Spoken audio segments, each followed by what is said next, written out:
Welcome to the Thought Brothers. Today's Wednesday, October 18th, 2023. I'm Gary Johnson, aka Mr. Producer. I want to turn it over to the Thought Brothers. We got Bill Spivey, but we're going to toss the ball. I hope he doesn't fumble. We're going to toss the ball at the goal line to the banker. Carlos, what in the world's going on? It's a ratchet world out there. Man, it's crazy out here, guys. Well, hey, Mr. Spivey, Gary, let me tell you. All I can say, is we're about the end of the daylight savings period time of the year. And you don't want to be out certain places, after it gets dark. You don't want to be at the ATM. You don't want to be at a gas station. You don't want to be on too many remote roads. You just don't want to be certain places when it's dark. But I just want to let you know that today's youth, not only in the DMV, which is the District, Maryland, Virginia area, but across the entire country, and even in some cases across overseas. I even found an instance in Australia where the youth are taking it upon themselves, regardless of whether it's night or day, to carjack you. Like, teens. We're talking about teens not even old enough to have licenses. I mean, every once in a while, you get a carjacking with somebody who's 16 or 17, but the majority of them are 12, 13, 14, and 15, not old enough to legally drive. And it ain't just the boys. Got a couple girls riding shotgun and hitting you over the head too for the keys to your car. Man, look, before I even go any further, man, what are your initial thoughts about every day turning on the news? You can go to TikTok, you can go to YouTube, you can go to Google. Man, they're publicizing it. People, and one guy recently in DC, instead of calling 911, he decided to film everything and put it on YouTube. Come on, man. Come on, help the brother out. What's going on here? Why the kiddies are carjacking instead of eating candy or something, getting close to Halloween? What's going on? Carlos, I'm gonna tell you, I'm kind of perplexed with this carjacking thing. I mean, I've heard several different things. I think I mentioned a week or so ago on one of our podcasts that I'd heard that they're operating like the flash mob, where they get a text and it tells them what kind of car they're looking for, and once they obtain the car, where to drop it off, and then they're getting paid through Cash App or Zelle or a Venmo or whatever, some of these other ones. But I'm perplexed because, number one, I wonder what the hell is a 12-year-old going to do with a car? I mean, what is a 13-year-old going to do with a car? And but it's getting to the point that I was listening to the news yesterday, and in Baltimore, they've had over 400 carjackings this year. And this is just October. So you can imagine what's going to happen. They're going to ramp it up around Thanksgiving and Christmas time. And like you said, it's not just guys, it's girls. But the thing of it is with these carjackings, they're becoming so violent. I mean, they have no appreciation for human life whatsoever. There was a situation down in Florida, which I was listening to the news. There were 7 teens, and they were down in North Miami Beach. 7 teens. They went on a rampage for about 2 weeks. But they didn't just stay in Miami Beach. They hit North Miami Beach, Hollywood, and Miami-Dade.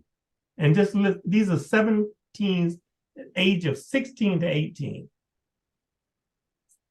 3 armed carjackings, 5 armed robberies, 5 auto thefts, aggravated battery on an elderly woman. They took her car and beat her with a pistol. And then they use handguns, rifles, and stun guns and pepper spray. But one of the things that, and I hope, people will take note of this. One of the things up here in the Baltimore, Washington, D.C. area, they are preying on women. So if you get 12 carjackings, 10 of them are going to be females. And what they're doing is they're getting them at service stations when they get out to pump gas. So they're telling women, do it during the daytime. But the main thing is always be cognizant of what's around you. But it's gotten to the point that it's getting completely out of hand. And I just wonder, what are they doing with the cars? I mean, is it for fun? Is it that they want to just hurt somebody, or is it a power kick?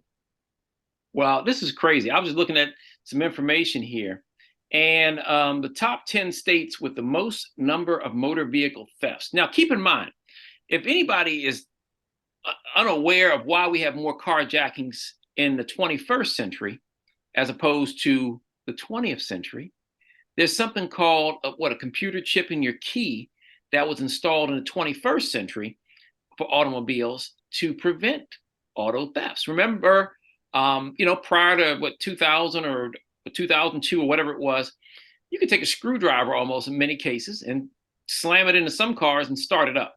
Literally a flathead screwdriver. You could hot wire a car, right? But now you need a key with a chip. Okay, the last 20 years, you need a key with a chip, basically.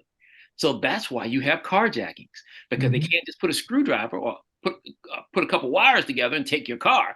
They actually need the key. So now they got to pull you out of the car to drive off with it. Now, this report, now here's the crazy part about this report I'm about to read to you, okay? The numbers are extremely high.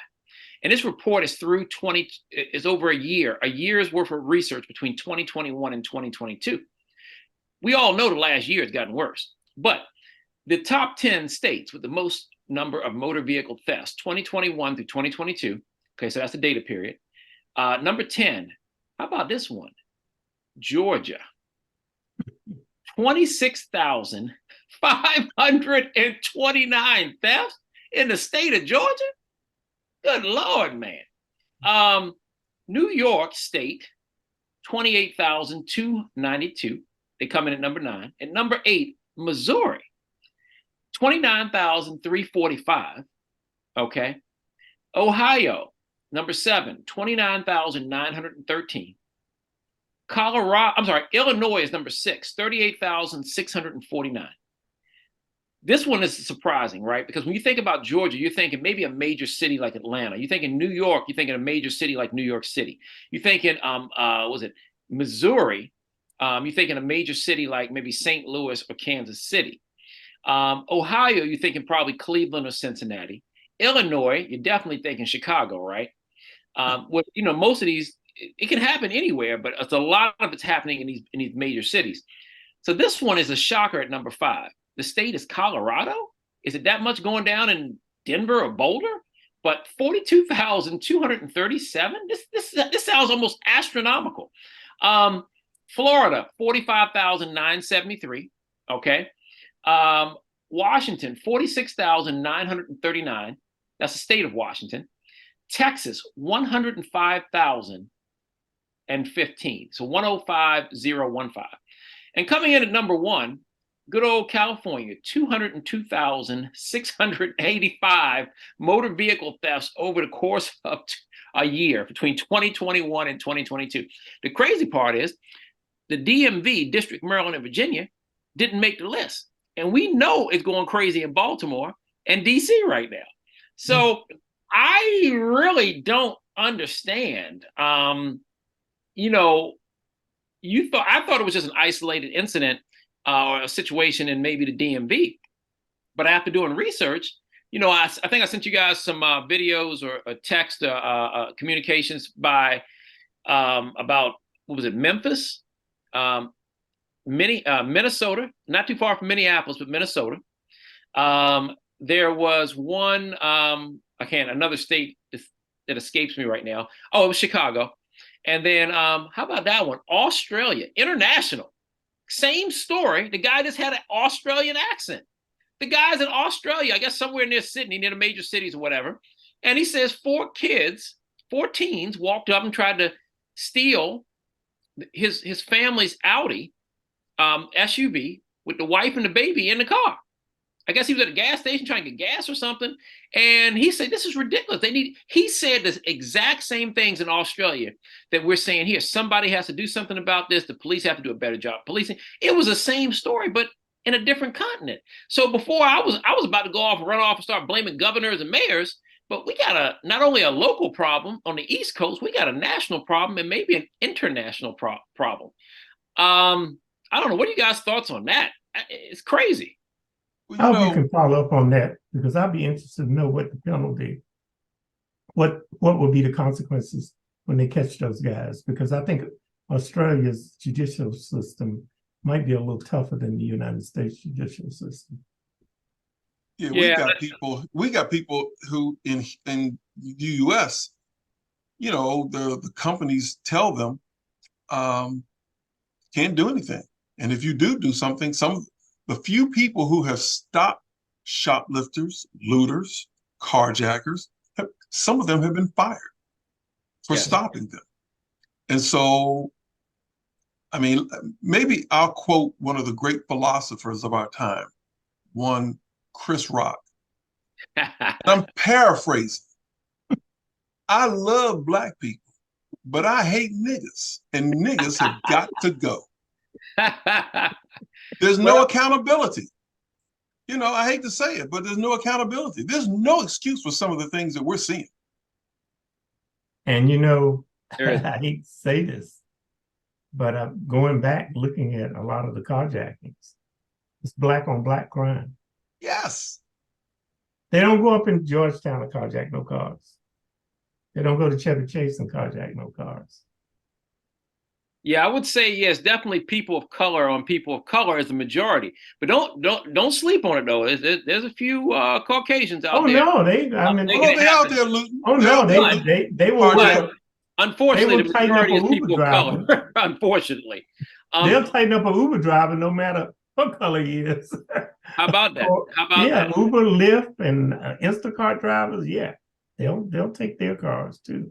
Even U.S. Postal Service people are getting jacked for mail. Come on. Well, we have to think about this, right? Inflation is basically the worst it's been in I'm going to say since the 1970s or something. It's pretty bad, right? So I think it was with Jimmy Carter's administration where inflation got really, really bad.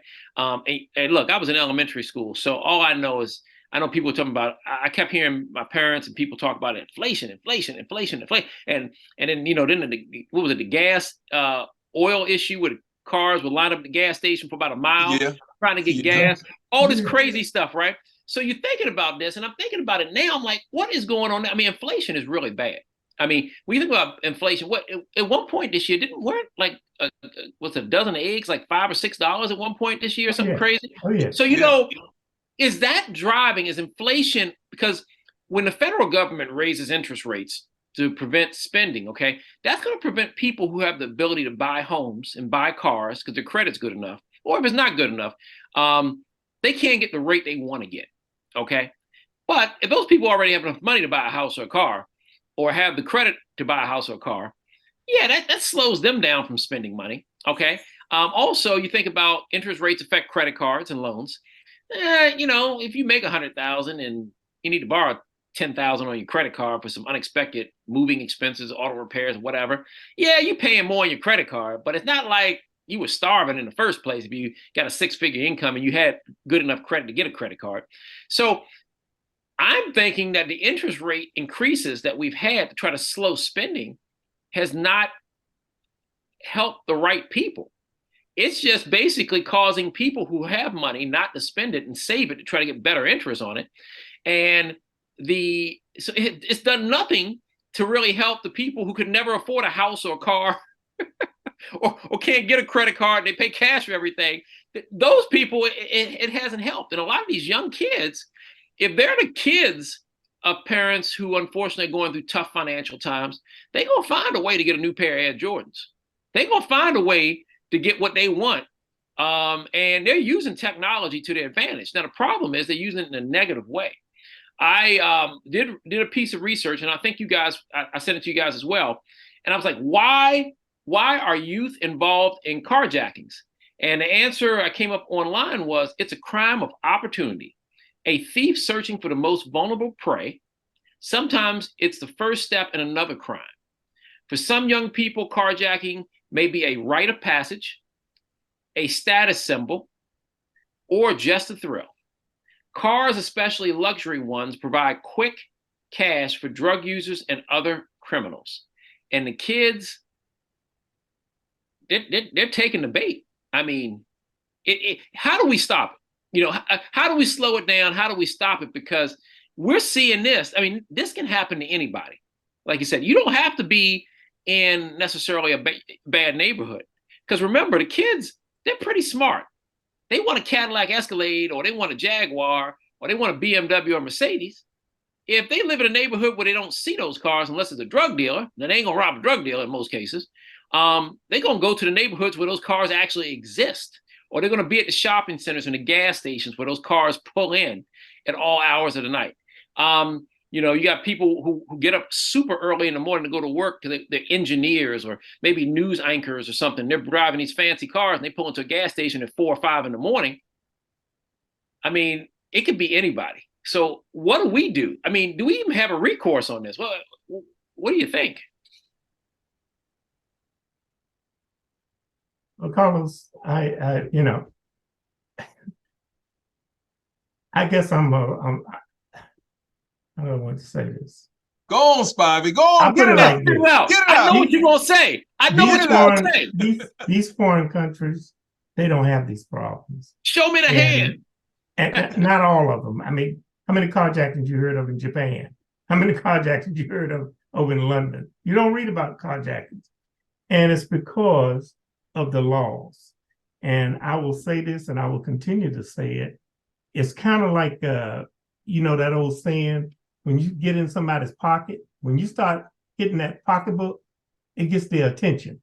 We talked about this on one of the shows, and we were talking about the basketball players and how they were doing this and doing that, and talking about Morant. And we talked about how all that money Nike's taking from him, $200 million, that gets his attention. I think what's going to get these kids' attention is you start locking their asses up. And I mean, lock them up for a period of time. The word will start passing. Man, you carjack a car, you're looking at a minimum of 10 years. And if you're 16 years old, they're going to throw your ass in the juvenile facility for 2 years. When you become 18, they're going to move your ass to Supermax for the last 8. That will get their attention, because now what you got to do is you got to sit back and think, is it worth me trying to take this car to go to jail and lose my liberty for 10 years? But as long as you let these kids, they're 16 years old, they go out here, they commit these crimes, they're back out on the street in 90 days tops, if they even spend 90 days in jail, and they're right back out doing something else. They figure, what are you going to do to me? I'm a juvenile.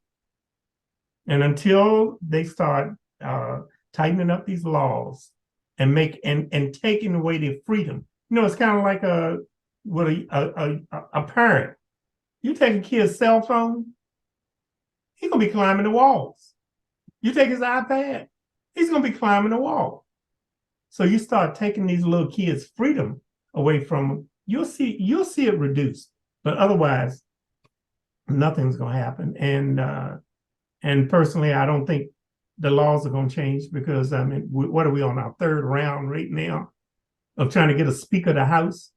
They can't even get their crap together up there on Capitol Hill. You got a bunch of infantile, juvenile egomaniacs up there that can't even get a Speaker of the House. So, man, I think the country is going to crap in a handbasket, as Gary Johnson said, for the lack of a better word.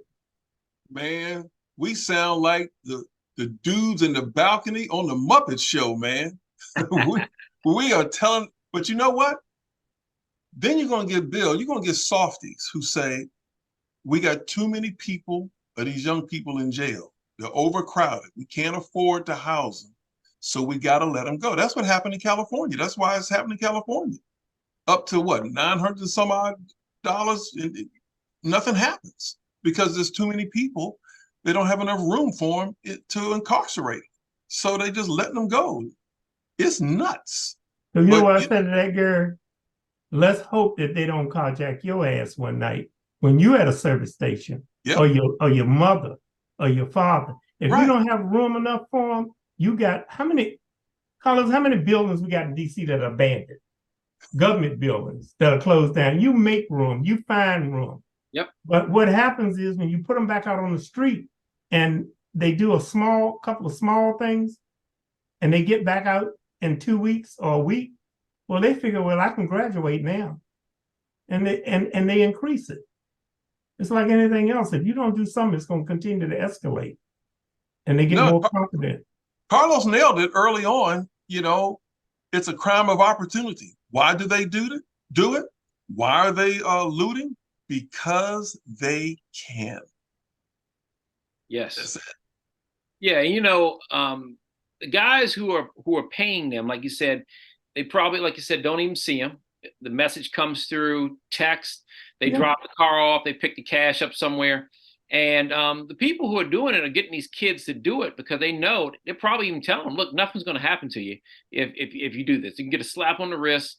You might get some juvie time, but more than likely, that's not going to happen. You're going to make a few $1,000s tonight. Steal me that $20,000 car. I'll give you $2,000 for it. No problem. So I think the risk versus reward is what's keeping them going. And they know they're not, like you said, they know they're not getting any serious time. So why not? I agree. Risk versus reward is advantageous to them.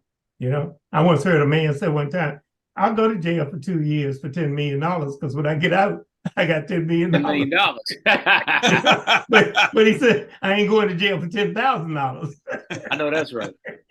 Well, look, we just need to stay on top of this. Let's see if things dip a little bit or if they get worse. I think that, gosh, man, like I said, I'm a Democrat, but I was just speaking with my wife, and I was like, hey, don't get me wrong, I'm a Democrat, but I said, since Joe been in office, what has happened?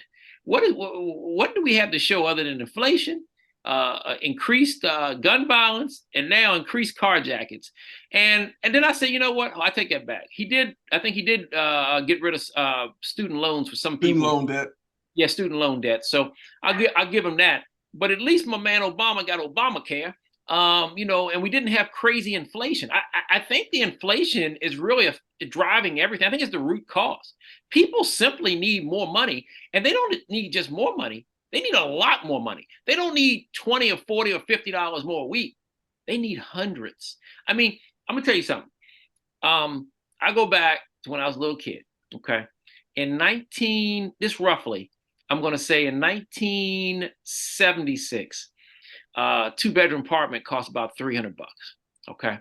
In 1986, 2-bedroom apartment, we talking about a decent one, $600.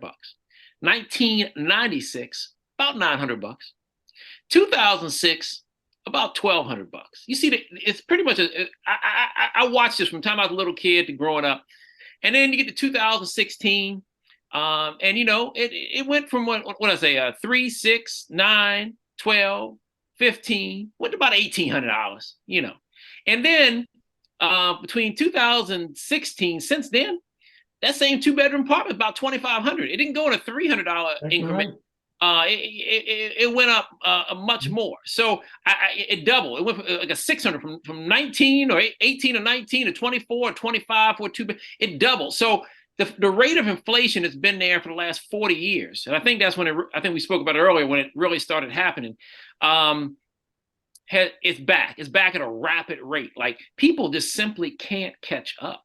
People can't catch up. No, you're right. And they can't. And they can't. The kids still want, like you said, some nice shoes. They want some nice clothes. They want to have money. They don't want to be teased for not having the right clothes and all these different things. That if we don't slow, and the federal government, like I said, it's stopping people like us from buying an extra car or maybe buying a vacation property or another home. That ain't helping. It's encouraging us to save more money for retirement or whatever, but it's not really helping the people who really need the money the most. So I hope somebody can figure it out because I don't know. Things ain't looking good right now. So I'm gonna do my part. You won't catch me at the ATM after dark. So Carlos, the thing of it is, I wonder exactly what the country's coming to simply because, we're talking about carjackings. Carjackings is a big thing. Yeah. But on the other side of the coin is you got looting going on. And you got shoplifting going on. Yes. No, they don't shoplift no more. They just go into the store, load the basket up with a whole bunch of stuff, and just roll out the front door. And if the security guard says something, they tell him to go to hell, and they just keep walking. So now you got stores now they're putting up plastic walls, and you got to go get a clerk if you want to get some razor blades. You know, if you want certain items, you got to go find somebody. I just wonder what it's going to come to. It really is, because it's going to eventually come to a head. You got carjackings on one side, you got people looting on the other. Gary, I think I sent you a video. Can you play that video? Yeah, let's take a look at one of these videos here. Let's take a look. She got that baby in there doing. She used to mess around with your daddy. She be on Facebook talking about she got all this money and this and that. And honey, that's sad. That is so sad. But she been doing that for a long time. She got a baby. Look how pitiful she is. I'm following her. I'm gonna record this.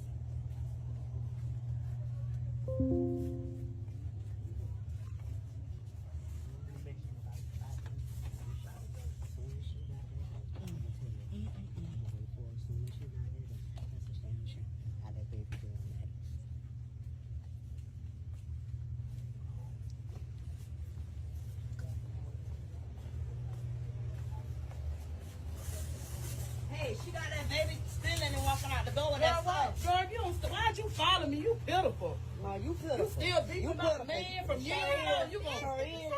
And then what? yeah, stay out our business how we pay our bills. Stay out our business. You better go on follow me. You better go on follow me. Oh, what? You better go on follow me. I got you on camera, You baby. better go on I got follow your face me. on camera, baby. Ain't nobody scared. Ain't nobody scared. Don't follow me. I'm not Y'all scared better of go that. on. I'm Y'all not better scared go of that. on. I'm not scared of that. I'm not scared. Don't follow me. This how I take care of my children. Okay, This I how I got you take on care of my camera, baby. children. I got You you on and your camera. mammy I been got having you on me. camera. You I better got go you on on, camera. follow me. I got you on camera, baby. I got you on Stay camera. out my business. Baby, ain't nobody worried about that. You should have had that little girl doing that. So all that you been doing, selling drugs. Yeah, but I ain't gotta walk out the car with stuff though. Okay, but you selling drugs at your house. Whatever. And you selling that food that ain't no good, get people sick. And our business. Why y'all following me? Yeah, Y'all better go on. Because you I'm telling you now. finna go You better get your phone. You better go get your phone. That's what you better do. Well, there we go, fellas. Okay, now I'm gonna tell you, when I saw that video, now you got some people that will try to justify that. There is absolutely zero justification for that. And you know, I don't want to hear this bullshit about, well, she got to eat, she got to feed her daughter. That particular video could have gone wrong in so many different ways. Number one, she just stealing a basket of items, but now she done pull a gun. So it's done escalated, because now you done pull a gun out. But you know what could have happened with that? A policeman could have come up, one that we talked about him so many times, that's in fear of his life, and you standing there with a gun, and he decides he's gonna kill her. But you know, when they start shooting, the only thing they see is black. She put her daughter in a peril, in a park. I mean, her daughter could have gotten killed because she was standing right there beside her. There is absolutely no excuse for that. If someone looking at this thing could say, oh, well, they should have let her go and not said anything to her, that's BS. And when I saw that, that thing could have gone wrong in 10, 15 different ways. Imagine that daughter, no accountability. At some point, if you watch it closely and listen, when they're getting out of the store, as soon as they cross the threshold outside, the daughter says, "This is how we pay our bills." That's exactly right. Wow, where did she learn that from? Oh, yeah. So where's that daughter going to be in 5 years? What's she going to be doing? She's going to be pregnant. She's going to have a child. And guess what? She's going to teach her child to do the same identical thing. Yeah. And trust me, that was not their first rodeo. No. All that laundry detergent? Yeah. No. That wasn't the first time they did that. And they knew they were being videoed because the lady was walking behind them. Yeah. Mr. Banker, what's the impact on the community with this is compounded in communities. So what's the impact on either major big box stores and even local mom and pop retailers where people are just coming in and just stealing or just smashing stuff for the sport of it. So here's the deal. When you talk about numbers on anything, any business, any person, any event, any scenario, the bottom line is nothing is free. Somebody pays the bill. So when a store gets looted, when theft occurs at a store, small business or a big box retail or wherever, if people walk out with that, then the store absorbs the loss. It comes up as bad debt, it's listed as bad debt, comes up on your bottom line. It's a loss. So easy way to put that is, I'll put it in, was it layman's terms, if your store generated $100,000 in a month, and you took inventory at the beginning of the month and said you had, $50,000 worth of merchandise in your store, and you subtract your sales out, and you should have $25,000 worth of merchandise in your store before you get your next shipment, but you only have $10,000 worth of merchandise. That's a $15,000 loss. You just paid the bill for $15,000 worth of shoplifting. So most small businesses and even large corporations can't really afford to do that. So a small business owner, he's done. He can't afford to lose that merchandise off the shelves. And then the larger companies, you like we talked about this, the looting, they lose enough money, they're going to close the stores. And then you get into a situation where you have food deserts in certain communities where they don't have grocery stores, or you have pharmacy deserts where they don't have pharmacies. You lose the Walmart or the Target your community fought so hard to get. So it has a major impact. When you lose those stores, then you start losing jobs in the community. So then it gets worse because, I can tell you right now, the average Walmart probably employs about 200 people. They work around the clock, whether it be freight, whether it be, a sales floor, and coming up with Christmas, they might have 300 people working there because it's just going to be crazy. So when you talk about closing a big box retailer, or even a pharmacy, even if a pharmacy has 50 jobs or 25 jobs, those are jobs in the community that are lost. So you lose the store, people lose their jobs, the people in the community lose access to quality food and health and medicine. The list just goes on. And when people lose their jobs, what do? Sometimes they turn to a life of crime if they can't get a job or get the things they need. And then it's a vicious cycle. So yeah, it affects more what that lady did. Yes, I mean, look, I'll tell you, I understand why she did it, but there are plenty of jobs out here for people. Okay, she needs to take a closer look at herself and say, you know what, there are plenty of jobs. How many stores or places have you gone by that are hiring? What, you just don't want to get up and be at work at 8 or 9 o'clock in the morning every day? Look, at some point we all have to pay our dues. We all have to work to earn a living. And I think some people just need to take a closer look in the mirror about what they can realistically do. Maybe you won't be able to afford a Jaguar because you work at a fast food restaurant. But you know what? Maybe you can make enough money to keep food on the table and keep a roof over your head. I mean, I think at some point, I think Kevin Hart used to say, stay in your financial lane. I think people need to stay in their financial lane. If you chose not to stay with a company or not to work your way up with any company you've ever worked at, that's on you. Everything's a cycle. Are you going to be part of the good cycle and work your way up and get incremental pay raises so you can get a better life for your family? Or are you going to choose to go with the cycle of theft and looting and drug dealing and shoplifting and all these negative things? So yes, everything has numbers behind it. And those numbers not only impact you, but it's probably, like I said, I think it was an 85-year-old lady on TV the other day talking about she can't get her medicine now because her pharmacy is closed because they didn't loot it so much they're closing it up. It's terrible. Man, what about pride and accountability? Let's take a look at something else. Let's take a look at another one here that came across my feed. Let's take a look here. Let's see what we got here.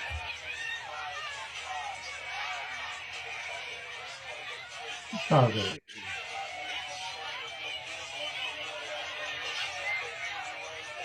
Man, once they come out with that race changing update, I'm gone. I'm gonna identify as a white dude from now on. I can't take this shit. That was probably, if not The most ratchet shit I've ever seen in my whole fucking life. Is that not embarrassing to the black community? Ratchet women twerking on top of moving police vehicles.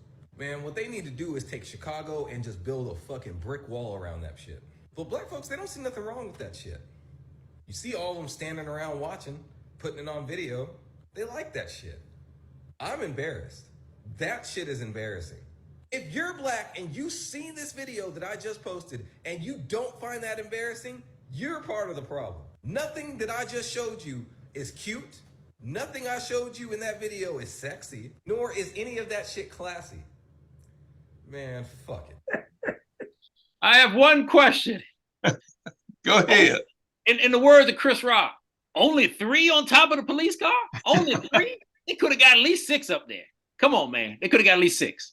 I mean, that was a Tahoe or something. They could have got 6. But it's pretty bad. You know what? Someone else told me once that when a white person, non-minority, has something, does something embarrassing, he embarrasses himself. But when people of color do something embarrassing, they embarrass their whole race. The whole community and race. Yeah, man. So I agree with the dude. I mean, yeah, that's pretty embarrassing, man. That's not cute. That ain't sexy. That's just crazy. I mean, how do you look? I think we said this on a previous show. I know we did. Drug dealers want better. Drug dealers send the kids to the finest schools. They live in quiet neighborhoods. They want better. Who are these fools twerking on top of police cars? They set up their own city parade with the twerk mobile. I mean, what is that? Like, that make you want to move out someplace where this as far away as you can, hoping you can get away from it. But I think, yeah, we just got to do better, man. I think the people we have on Capitol Hill, Mr. Spivey mentioned it.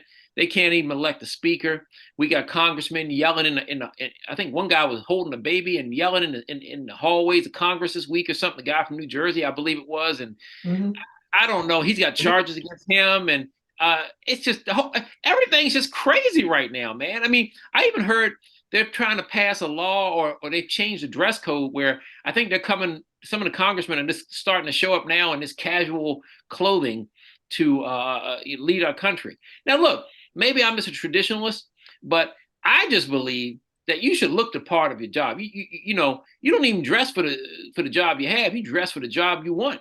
If somebody wants to be president one day, don't show up in Dockers and a golf shirt. I think you probably would have presented a little bit better.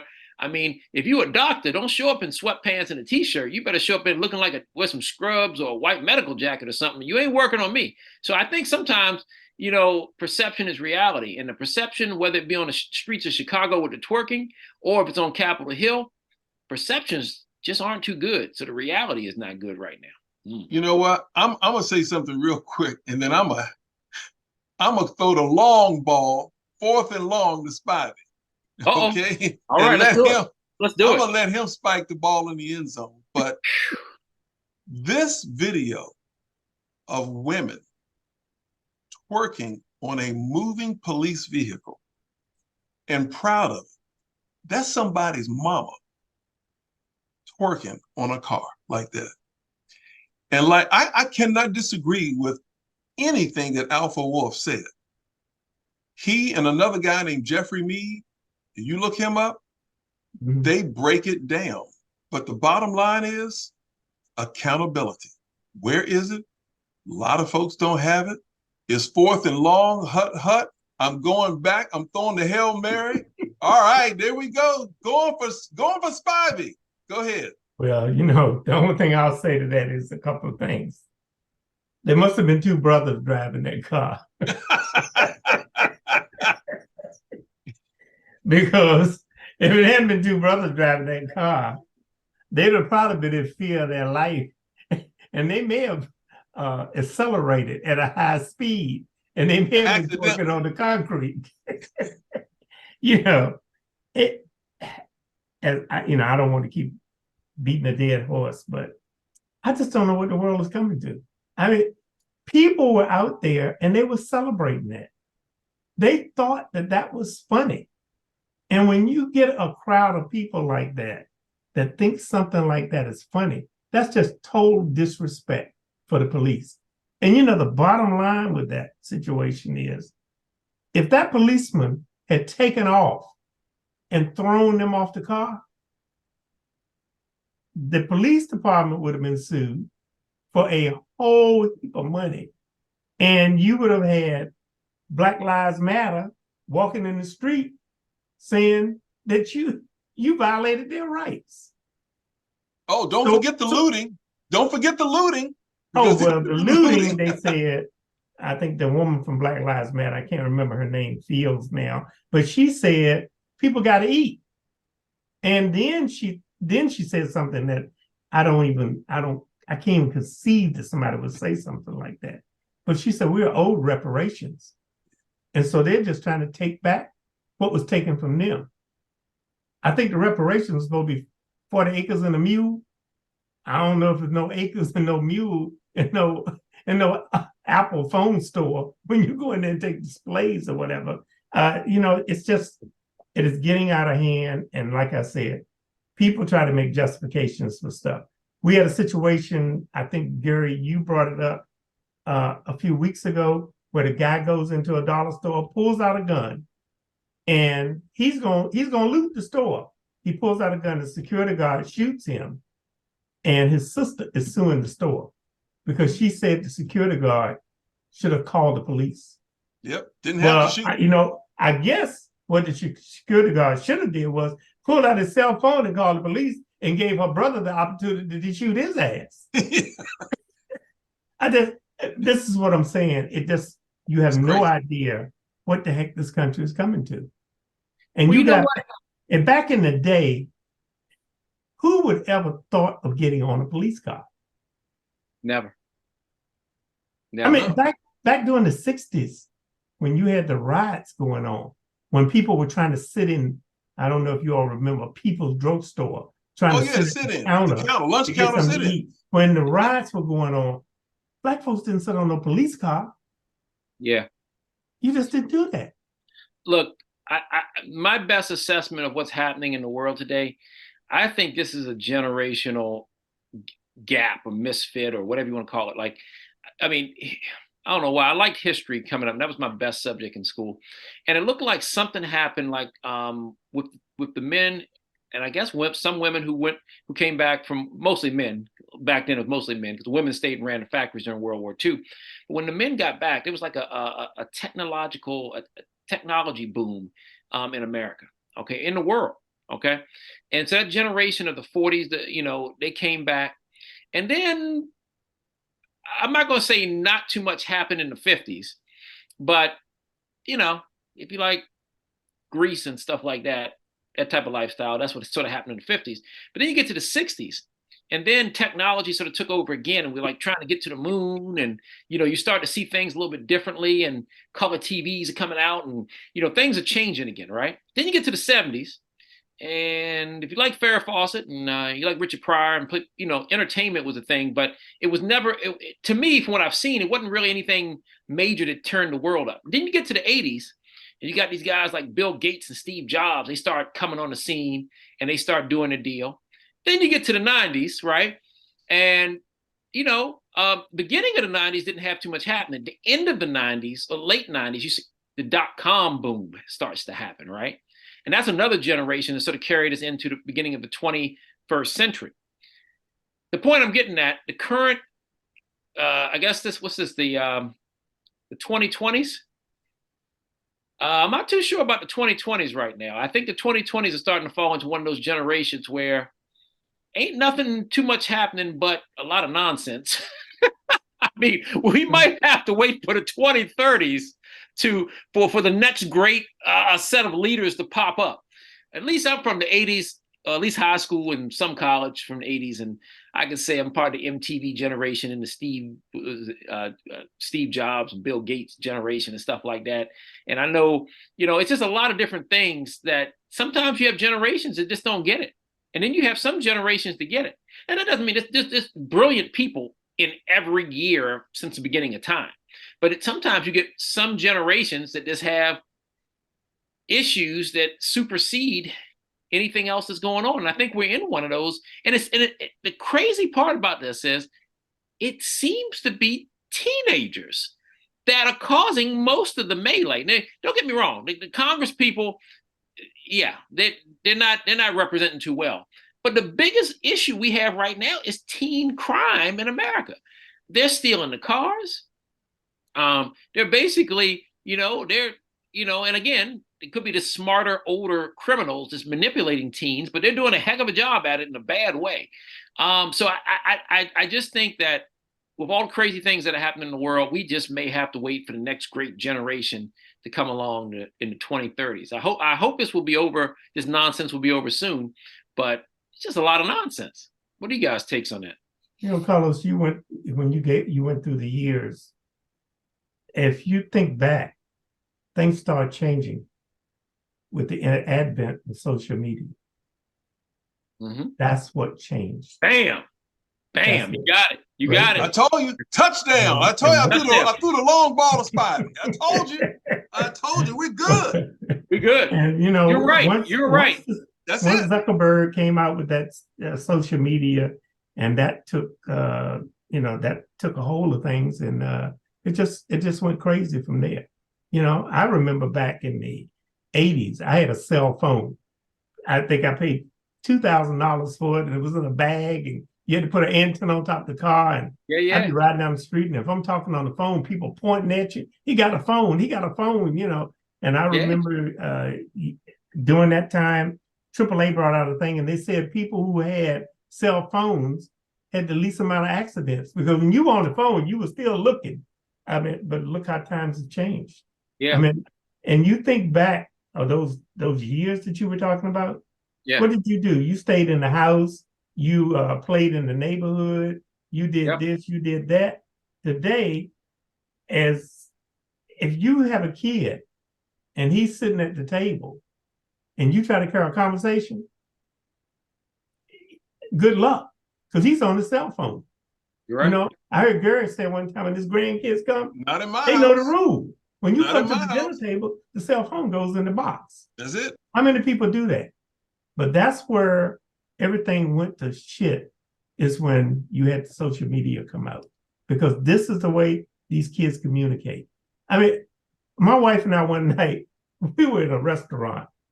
I can't remember exactly where it was. And we were just sitting at the table, and we were looking across at the booth. And it was 4 young ladies sitting in a booth, and they were texting to one another and laughing.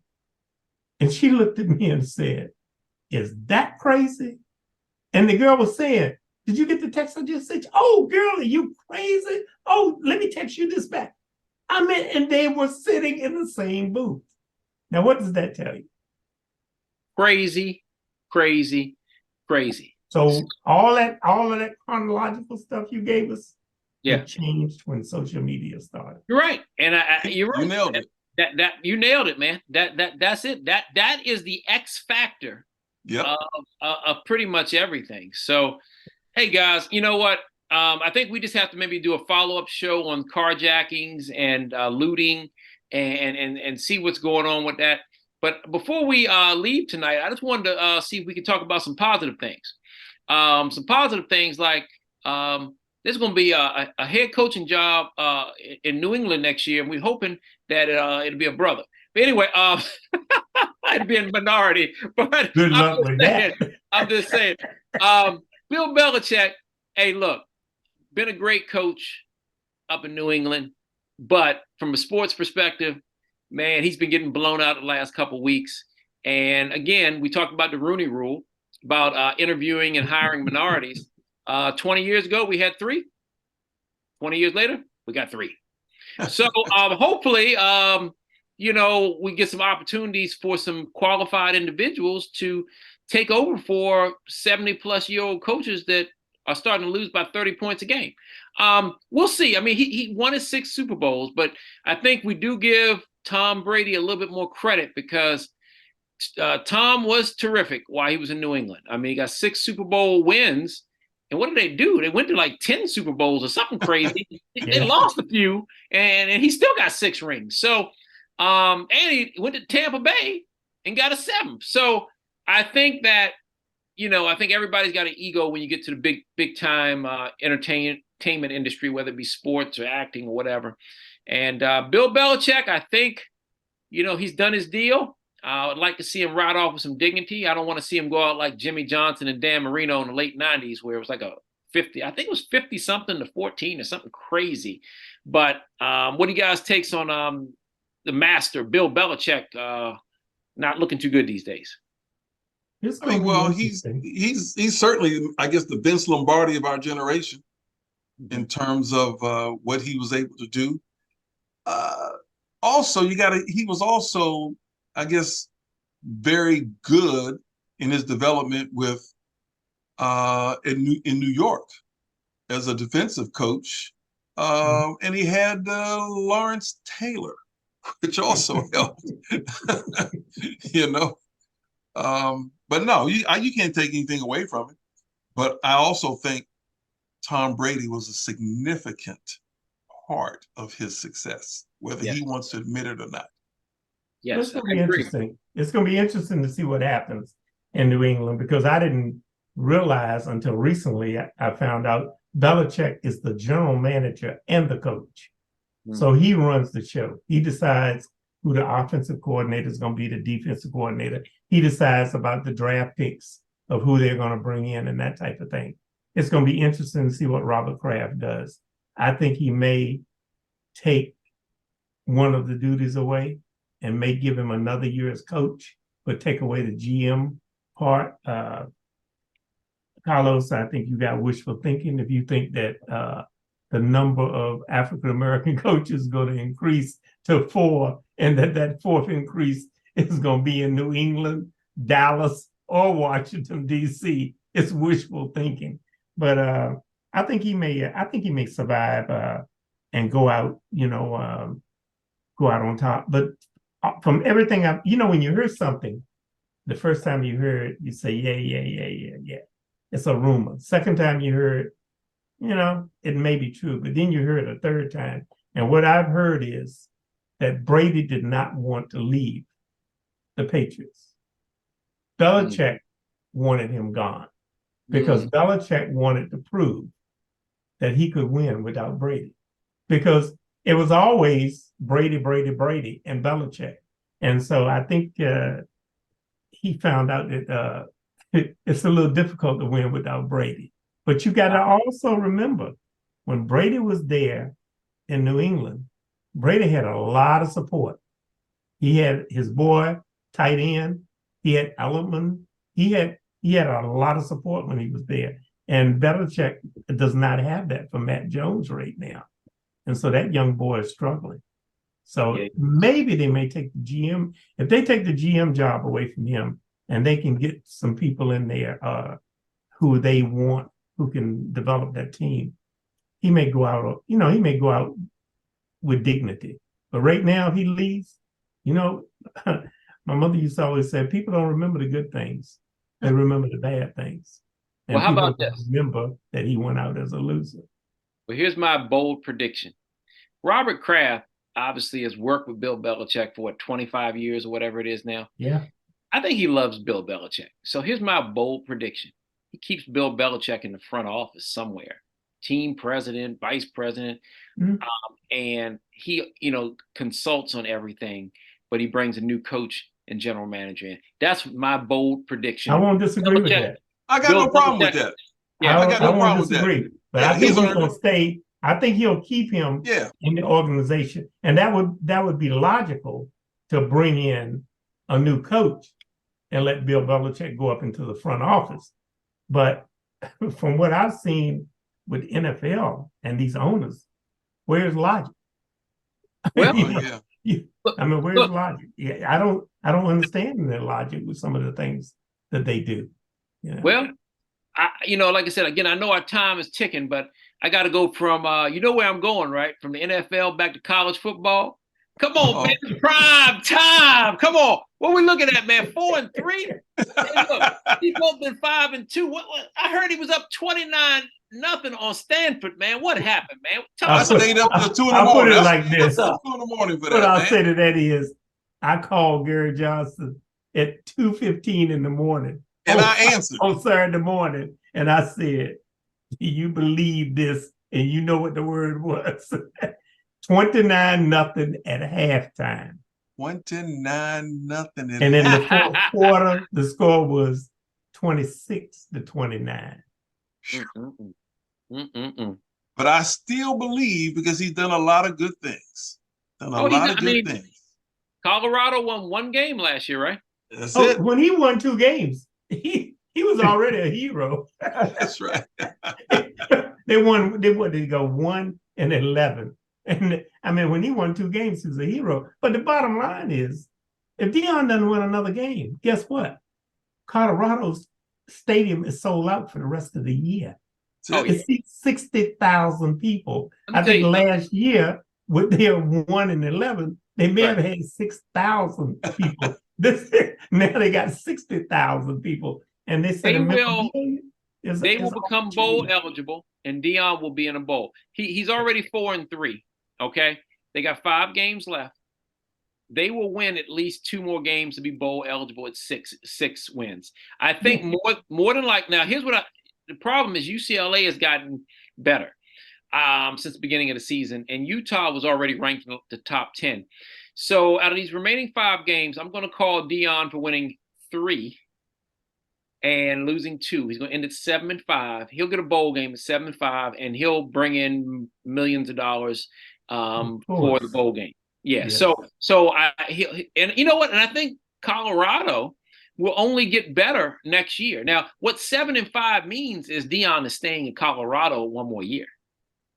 If he had went 11-1, who knows what somebody would have offered him to leave? But he's 7-5. He's coming back to Colorado again. I don't see him making a jump to the NFL yet, or moving. So that actually buys some more prime time for Colorado for next year.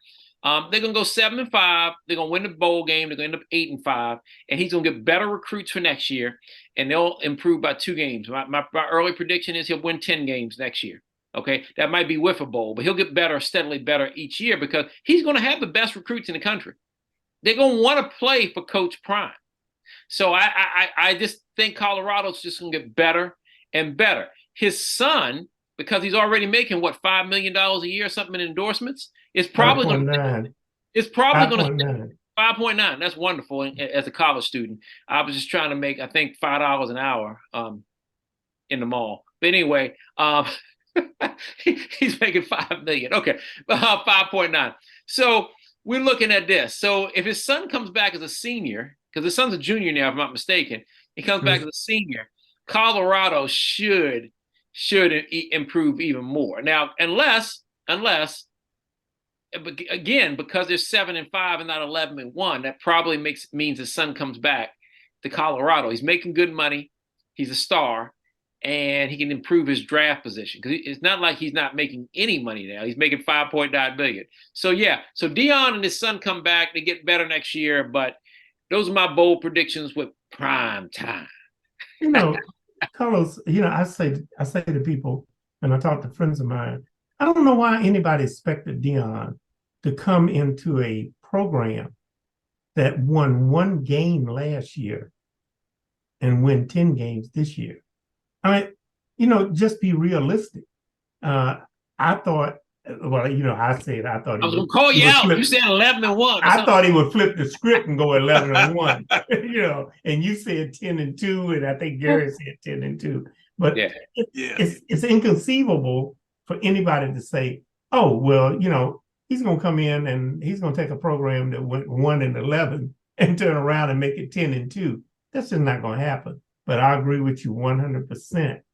I hope and I believe his son will come back because, I mean, what is his rush to get to the NFL? I mean, he's riding around campus in a Maybach SUV. And I mean, I don't think they even live on campus when you got that kind of money.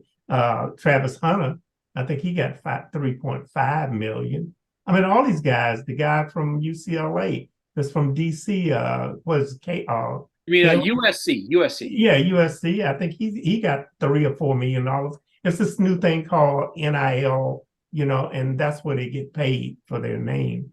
But I agree with you 100%. Dion next year is going to have a powerhouse because he's going to have the best in the country. Not only is he going to get the best recruits, but you're going to have people transferring to come to Colorado. One of the NFL players that got a little irritated with him, the boy that plays with Jacksonville, ETN, he sent his brother a message on Twitter. I mean, he put it on Twitter to his brother who plays with Florida. Maybe you ought to call Coach Prime. How about that? So, a lot of these kids, I think Dion next year, I think he'll win 10 games easy because he's going to have the best. And I think he's going to be, right now, he's the biggest draw in college football.